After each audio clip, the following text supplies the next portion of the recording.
Hey guys, Chris here. In this video, I'm going to talk about the brand new Porsche Taycan Cross Turismo. And I know I'm a little bit late to the game, but I have had so many cars to test. The Mustang, the Polestar, and I'm back in my Audi e-tron. Look at this, guys. I haven't featured this car on camera for the longest of times, and tomorrow's video is going to be very cool. I'm going to do the 6-month review on this car. So if you don't want to miss out on that, well, please go ahead and click that subscribe button down below and also sound that notification bell. But as I said, in this video, I'm going to talk about the Porsche Taycan Cross Turismo and what I think about it, and will I be getting one? People have been asking me what I think about it, and also will I be getting one? And I'm going to talk a little bit about the channel and me before I dive into that. So if you just want to skip to what I think about the Taycan, well, I will have chapters down below. So just skip to the part if you don't want to watch the whole video. But if you do watch the whole video, I really do appreciate it, because it really does help YouTube to push this video to more and more people the more you watch. And also giving this video a thumbs up is much appreciated. That also helps the video. So just a little bit of background, guys. I started this channel 5 years ago with my first Volvo XC90, my white inscription D4. And the reason I did that was, well, partly because of fun. I was traveling and working a lot, and well, on the road I had, these things to just, kill time. I actually, for a short while, wrote a blog about living life in a hotel, because I was living like 250 days a year in a hotel, and I started to write about all these hotels just for fun, to have something to do. And also, this YouTube thing started kind of the same way, but also because I was watching all of these, British YouTubers especially, who are vlogging about owning a supercar.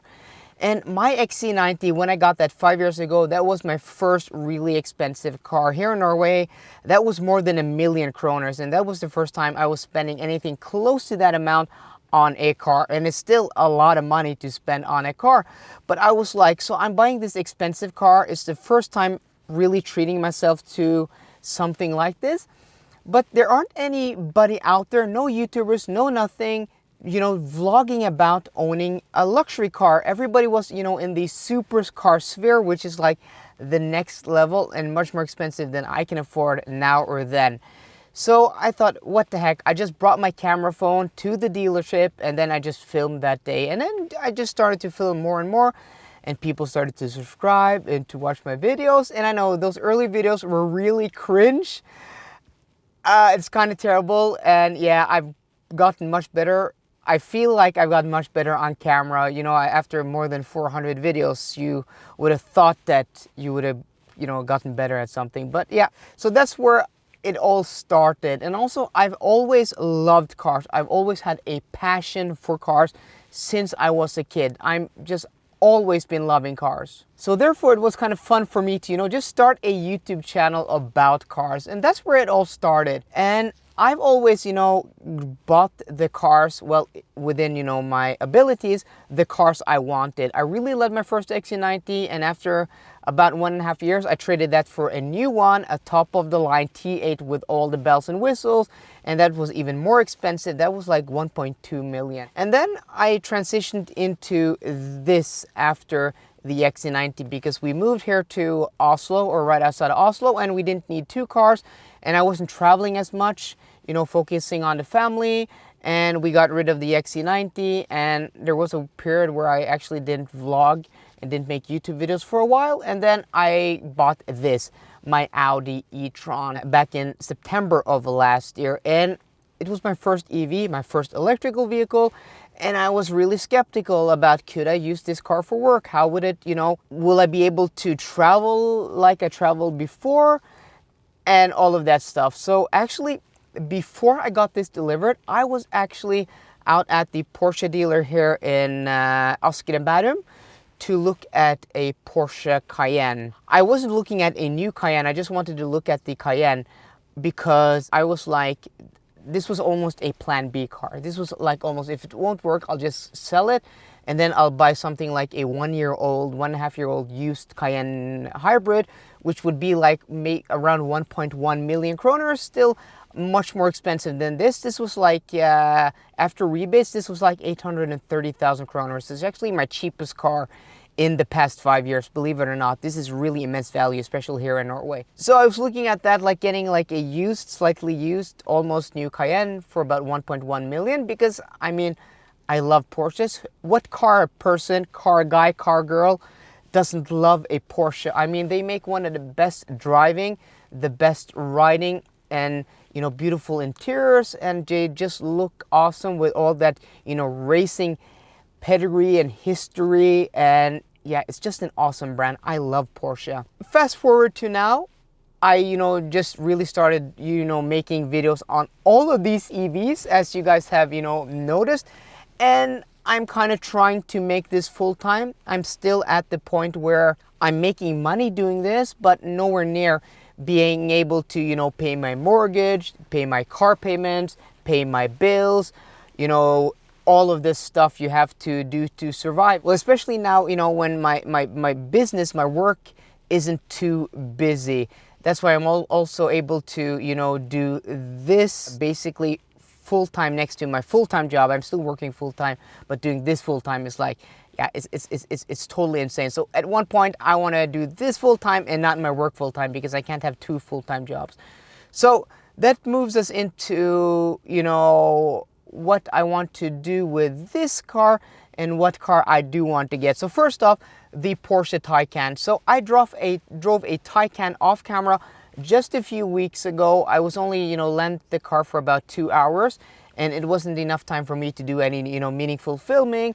And I really just wanted to take a day off, because I've been working and filming like every day for the past 3 months, like 7 days a week, 12 to 18-hour days. So I just wanted a day off. The weather was nice, and I was like, I drive all of these cars, but seldom I get to, you know, just enjoy them, because I'm filming, I'm trying to, you know, make some meaningful content for you guys.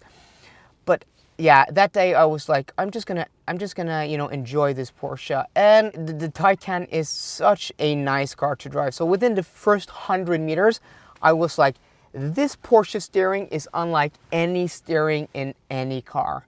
The interior is so well put together. It's kind of simple in the sense that you don't have a lot of wood. It's not, you know, ostentatious. There's not a lot going on. It's quite simple, but the materials, the build quality, the switchgear, everything you touch and interact with, it's such high quality and precise. So to make a long story short, I loved the Taycan, but it's still kind of impractical having, you know, a small trunk, being a saloon and all of that stuff. And also you don't have the ground clearance. And when I was driving that car around here in Oslo, I was like hitting the nose on speed bumps constantly, even though I drove slowly, even though I lifted it because it was on air suspension.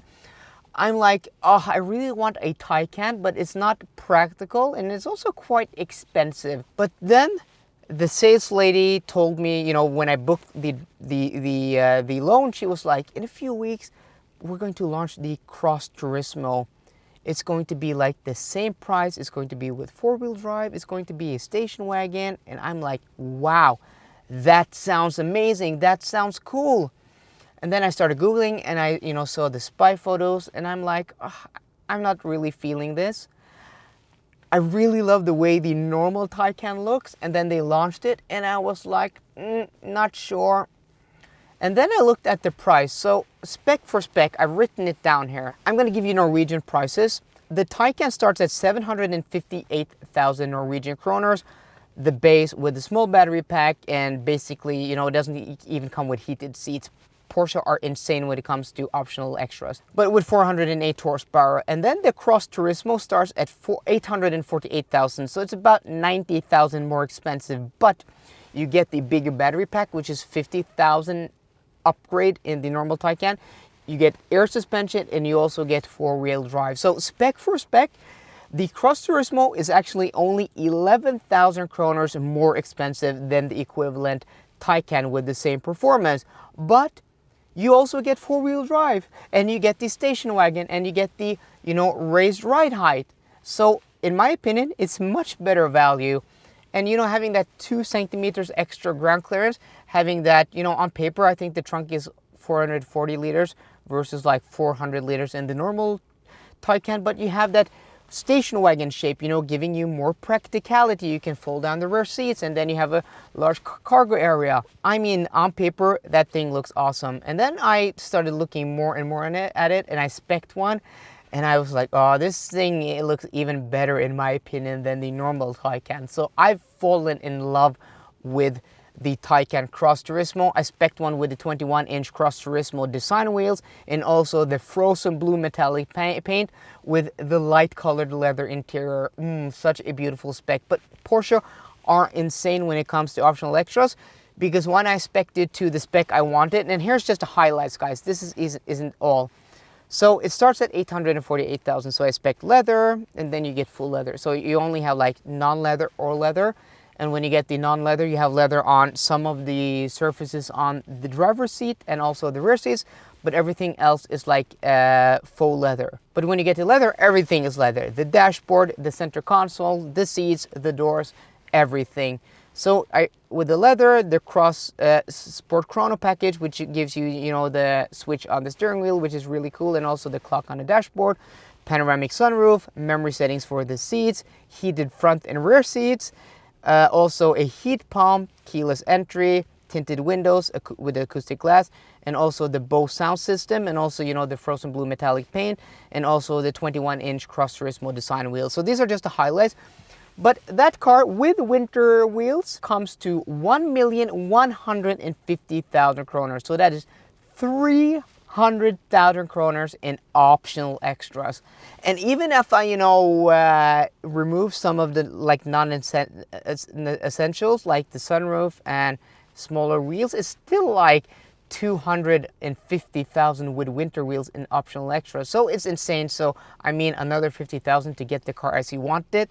Well, yeah, it's still cheaper than my XC90 T8, which was 1.2 million, but still, the optional extras on Porsches are insane. So the big question, will I be getting a Cross Turismo? Well, I've said multiple times on this channel, I really want a Taycan.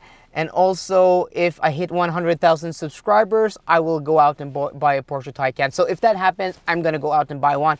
I don't know how I'm going to be able to do that, but some way I'm going to be able to do that. If I have to sell an arm and a leg, I'm going to do that. But we're currently at like 17,500 subscribers, so that won't happen anytime soon unless everybody goes and subscribes down below. That is much appreciated, and thank you if you do that, because, well, that helps me a lot, and I'm getting closer to my dream car at the moment, which is the Porsche Taycan. But let's be more realistic. So I mean, currently, if I want to make this YouTube thing full-time, I'm not able to afford a Porsche Taycan as the situation is now. I'm really trying to keep my costs as low as possible. And with all the press cars I'm going to drive in the future, like in the coming year, this car will be sitting a lot. I mean, I have only driven this car 3,000 kilometers since January. And up until January, I drove this 13,000 kilometers. So this has been sitting a lot, but friends of mine have been actually borrowing it. So I don't mind. And I'm of the opinion, like, why have nice things if you're not going to share them with your friends and family? So I let people borrow my cars all the time, because what's the point of having nice things if you're not going to, you know, let other people enjoy it also? But okay, that is besides the point. My point is that as things sit now, I really want a Taycan, and we are moving towards me getting a Taycan with the channel, and you know, if we keep growing and growing, maybe within a year. So I've set a goal, like, if I can get one like early 2022, I would be super happy. That means like ordering a car already in the fall. But if it has to wait till next summer or next fall or maybe 2023, well, I won't be too disappointed, because, guys, come on, I'm still driving an Audi e-tron 55 spec'd the way I spec'd it, which is still, in my opinion, the best EV money can buy if money is no option. Well, maybe other than the Porsche Taycan. But still, guys, I'm super happy with this car, and it doesn't have the best of range, but I've had no problems during the winter.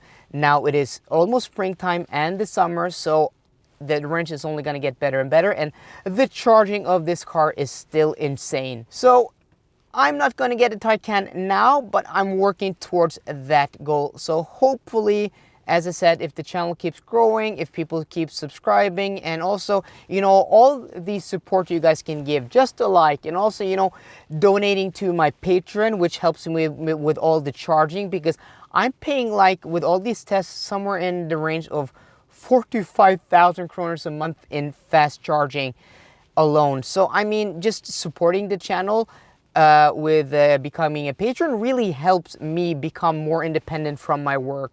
But I don't really want to beg for money, and that's not why I've set up a Patreon. It's so you guys can support the channel for me being able to do the test. That's what you're getting in return. And also, if you want to buy my 0% state of charge merch in my merch store, that also does help. So all the things that people do, like subscribing, buying merch, or becoming a patron, or even clicking the affiliate links down below, and just, you know, going to Amazon, buying something there you really do need, just by clicking my link and go buying a camera or a laptop or a t-shirt or whatever you buy, just, you know, supports me. So everything you guys can do, I'm so appreciative of, because at the end of the day, you people are the one who is supporting me.